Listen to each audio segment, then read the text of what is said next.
Towards the end of the week, and I'm certainly grateful that you've been with me all week long. And now here we are on Thursday. Was actually able to go out soul winning on yesterday, and with one of my assistant pastors, we were able to lead 4 people to Christ, and that was always exciting to do. And just keep on going. I just talked to my assistant pastor, Brother Trimble, and I said, the problem with a lot of people is they just go one time a week because they're punching the clock. We can't be just punching the clock when it comes to soul winning. If what we're doing is real, then we must make sure that we go soul winning. Make it your life. And when you don't have anything else to do, you can always grab some gospel tracts, go knock on some doors, tell someone how to go to heaven. It'll truly help you as a believer to grow. It'll give you joy in the Christian life because you're investing in others. And I'd encourage you to do so if you can. Well, today, let's talk about I stir myself. In Psalm 39 verse 3, the scripture says, "My heart was hot within me. While I was musing, the fire burned. Then spake I with my tongue." David learned a valuable principle about life. And that was that he learned how to motivate himself instead of waiting for the external to motivate him. He said that while he was musing, the fire burned. The word musing means to meditate, to think. In other words, the fire or the passion inside of him got hotter by how much he mused or how much he took time to think. The more he mused, the more the fire burned. The less he thought, the less the fire burned. David learned that it did not matter what the outside circumstances were. He could motivate and stir himself by musing. Now, one of the things that I have learned through life is I've learned how to motivate myself. There are times when I need to be angry at sin, so I motivate myself to be angry at sin. There are times when I need to be compassionate, so I stir myself to be compassionate. There are times when I need to be caring, so I stir myself to be caring. There are times when I need God's truths to blossom in my heart so I can help others. So I stir myself to let those truths blossom. Now you say, how do you stir yourself? I stir myself by thinking. I know what I need to think about to stir me in each one of these areas so that I can be for God what he needs me to be.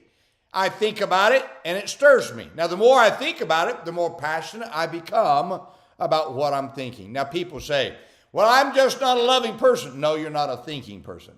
If you learned how to stir yourself to love by thinking, you can love people at any time. People say, I'm just not the compassionate type. No, you're not the thinking type. Anyone can be anything that God needs them or commands them to be if they learn to stir themselves about what they should be by musing about it.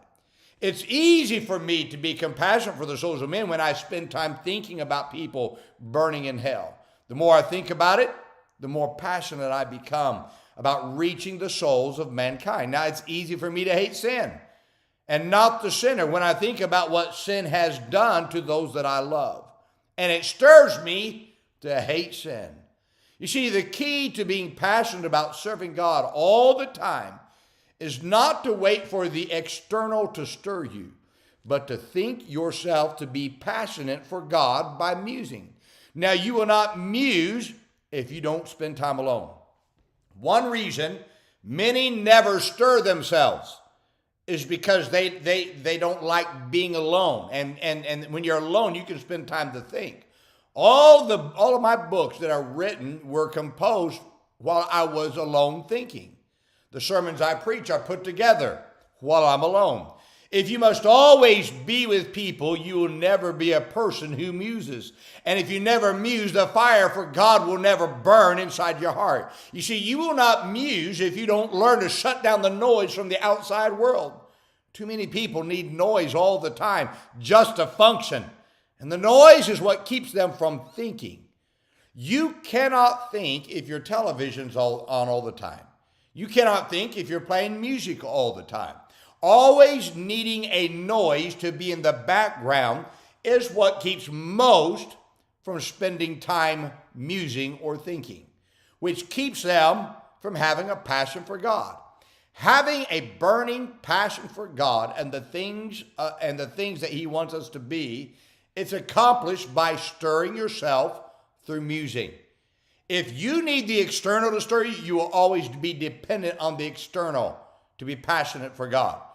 You've got to learn that to stir yourself. By stirring yourself, you'll learn to be passionate for God at any time. There is no secret, my friend, in this area of just learning to stir, of being passionate, having the fire, needing what you need to be for God. It all comes down to one thing. This thing up here is called a brain. We're to use it to think. And if we use it to think, I'm telling you that people say, how do you stay so excited? Well, I know how to think myself. When it's quiet, you ever notice when it's alone and quiet, you begin to think. Why? That's the key. Get alone, get quiet, and stir yourself to think about what you're supposed to stir about. That's why sometimes you got to get off the computer, get away from the phone, and stir yourself to think about that which people need so you could be for God what he needs you to be. This is the great secret, my friend, to stirring yourself. If we could get people to stir themselves, I promise you this, we will never have to worry about God's people being what they need to be at the moment that he needs them to be that. Learn to muse, my friend, and you'll learn this. You'll learn you can be for God what he wants you to be. Well, I hope this is a help to you today. Now, let's remember today, be good to everyone. Everyone's having a tough time. Have a great